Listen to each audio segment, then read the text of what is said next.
Good morning, echo chamber. Apparently now you've gone from a lynch mob to an echo chamber. Hello, hello, hello. Good morning, good evening, good afternoon, everybody. I hope you're all having a fabulous day. This video is going to be all over the place. No notes, nothing planned, just me rambling about nothing in particular. I have actually been called a racist for the first time on X by a sugar who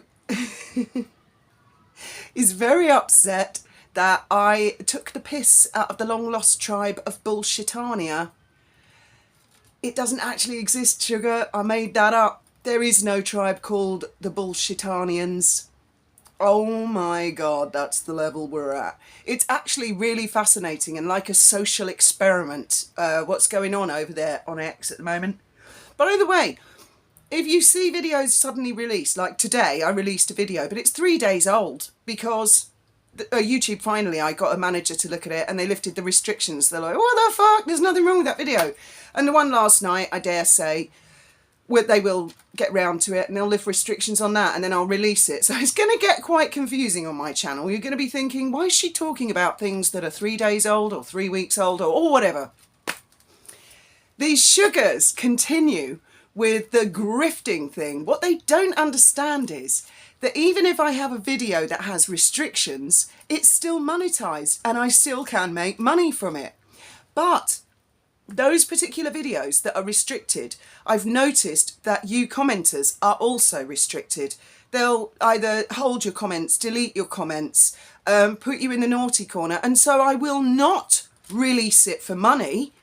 I instead release it on X for free. I'm not monetized there. So I actively choose not to release the video in the name of free speech, sugars. I choose actively not to get any money from it to protect the community here. So, I mean, there are arguments. Imagine if you had a person who really doesn't give a shit about the royal family. They're not interested in anything any of us are. They don't care one way or the other about Harry, Meghan, the King, Camilla. They haven't got a dog in the game. And you were to sit them down and show them some of these threads where the sugars, for example, some of you on YouTube haven't seen it yet, where I said it's very important not to form a lynch mob. And then they see the sugar commenting going, you're forming a lynch mob. It's very, we mustn't get carried away, keep it all in proportion. And I say nice things about Meghan. You narcissistic bully, you just said bad things about Meghan. I mean, anybody who's nothing to do with the situation who would come along and read that, what the hell do you think they would think? I know what I would think, because I've seen conversations like that where I've not commented or participated. I've seen one person being totally reasonable, trying to reason with a nutter, or probably a bot. And I've seen that the nutter's responses, and I've laughed and I've read the whole thread and I've come away thinking, I know which one I think is a nutter. So it's extraordinary. I also do appreciate, I have my critics here, and one of my fervent critics who adores Meghan actually admitted they laughed at the Meghanella story. Thank you for that. Thank you for that. And I've no idea why restrictions are being placed. They may well be placed on this one today, and then I'll have to do a short video and put it up on the platform where I'm not monetized and withhold it on the platform where I am monetized, therefore not earning any money, sugars. They also didn't like my post last night likening them to the crazy frog, you know, ding, ding, ding, ding, ding, ding, ding. They didn't like that at all. Oh my God, they got so upset. And it's perfect. Their comments are perfect because I couldn't illustrate their madness any better. It's just awesome when they comment and they say these ludicrous things, utterly ludicrous. And they're saying them about videos that exist that a viewer can watch with their eyes and listen to with their ears and come away thinking, what are you talking about? And I really do begin to think that perhaps King Charles III or Camilla are paying these lunatics in order to make Meghan look bad and make her more and more unpopular. Well, I was talking to Graham about it this morning, and we're sort of in agreement that she definitely doesn't have control of a lot of them. And she can't be held responsible for what a lot of these loonies come out with. She just can't be. It wouldn't be fair. She's responsible for some of them, I'm sure. But what she needs to do is come out in public talking about, kindfulness and mindfulness on the internet. She needs to, Quick Smart or William Morris Agency needs to say, my God, Meghan just became aware of these lunatics and she does not support that whatsoever. Of course, we all know she's not going to do that because she featured Christopher Boozy on her Netflix show, of which she had full editorial control. So there you go. I'm very sorry to any bullshitanian out there. You racist. Oh my God. They've got to be bots, because some of the people who love Meghan, they're very well reasoned in some way. And I can see where they're coming from. They're coming at it from a completely different angle to us. But then there are these others that are just lunatics. Harmless lunatics, I hasten to add. I don't feel threatened or frightened or anything by them. But all the same, I mean, if one of these in real life, one of these real loonies were to see Meghan, she would run away from them. In fact, I think she did run away from them at the Invictus. I'm sure I saw the Royal Grift did a video where she did, I don't want nothing to do with you loonies. And she literally ran away from them. I can well imagine there is no way she would want to be associated with that. That wouldn't fit with her image at all. No. It's quite sad, really, actually. And the latest is in the media. So I don't know where the hell this rumour has come from. Is it PR from Meghan's camp? Is it just the newspapers making mischief? But the latest is that Harry and Meghan are making friends with Sophie and Edward, the Duke and Duchess of Edinburgh. Now, whoever has made that up, and I'm sure it is made up, that's bullshit.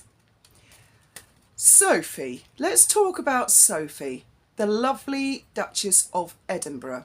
Yes, she's a beautiful lady. Yes, she is very elegant and she conducts herself in a perfect way. Sophie comes from a public relations and media background. She's made her own mistakes in the past, but the impression I get with Sophie is she is a very clever lady, extremely astute. She can play the crowd. And I've also always felt that she can be ruthless. She's steely. And she's not someone I would mess with. If I was, for example, a member of the royal family, I'd be very cautious around Sophie.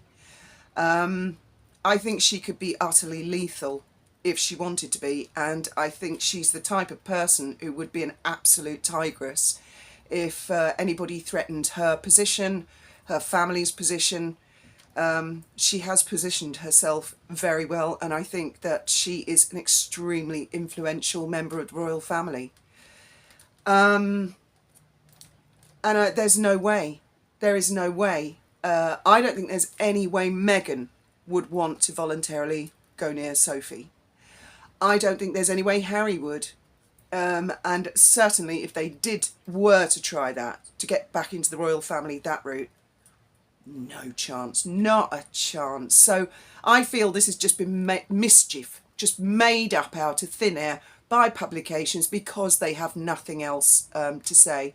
And this is not Daily Mail territory or Daily Express or any of the UK. This is like, I think they're American, honey, pink vanilla, those kind of things.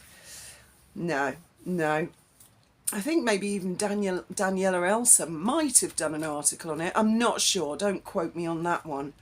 But not a chance. Not a chance. It's just not going to happen. They are not going to be welcome back. I'll be shocked if they're welcome back into the royal fold as working members of the royal family. That's the other thing. These sugars, they go on about, I'm protecting a paedophile, apparently. I think they're referring to Prince Andrew. He was accused of having sex or something with an underage 33-year-old.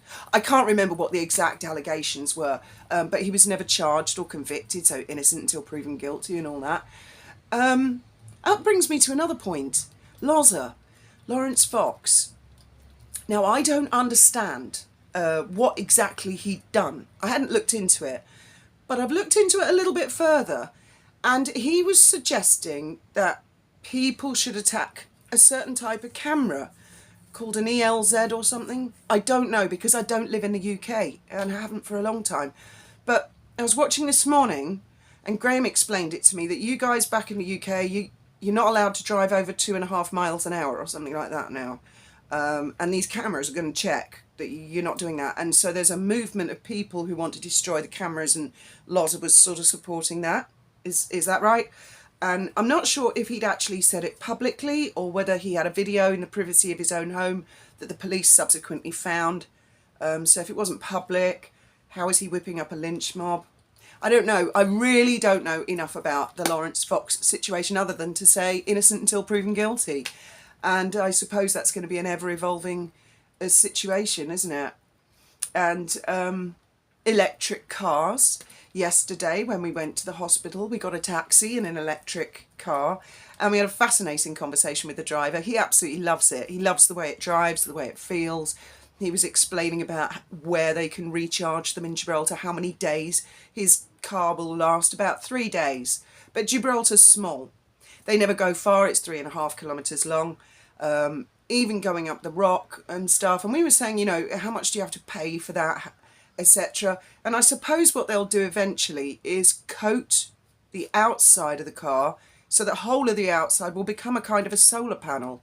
Then they don't have to recharge, even in countries where it's not particularly sunny. And of course down here we get 300 days a year of sunshine. So I suppose they'll evolve like that. And it is, you know, it's a way forward. But then this morning, Graham tells me there's a story of a guy who paid £30,000 for some electric car, and he was driving down the road and suddenly realised he had no control over the car, and the brakes didn't work, taking his foot off the accelerator didn't work, and he actually phoned the police while he's driving through red lights, honking his horn, flashing his hazards, screaming at everybody, get out of the way, get out of the way, I have no control. And eventually the police answered. They sent a van, pulled in front of him and slowed down gradually, so he was into the back of the police car, and then they managed to stop it. That's dangerous, isn't it? Wow. How many of those monsters are out on the street? They need to be recalled, don't they, really quickly? I have been aware for many years now that you can hack a car's computer, and that's been around a long time. I mean, even old cars like our Lexus, which is a first edition, that can be hacked. It's not just through the sat-nav, because they didn't have that kind of a technology then. And oddly enough, one of the makes, I can't remember which one it is exactly, but I did look it up, Hyundai, I'm not sure, one of the models had this really bad thing where a 2-year-old could hack it, and oddly enough that was the type of car on Westminster Bridge. Do you guys remember a few years ago in London? A guy just drove through a load of people on Westminster Bridge and the police shot him dead. And I double-checked that make and model, and yes, can be hacked very, very easily. It's scary, isn't it? So, and I guess if you guys are only allowed to drive at 2.5 miles an hour, it's going to take you fucking ages to get anywhere and get anything done. God. Both my kids have moved back there. I mean, what happened to the United Kingdom? Well, we turned our backs. What happened? Anyway, that's probably enough from me. I shall upload this. Let's see if there's any restrictions on it. If there isn't, then what's the date today, Graham? 5. It's the 5th of October today, here in Europe. So that way you'll know. I should have said that at the beginning of the video. I'll have to start doing that like Wally used to do. She used to say the date so we knew. Yeah, I'll do that. And then you'll know if it's a recent video or if it's been restricted. We'll have to see, as always. Thank you very much for listening.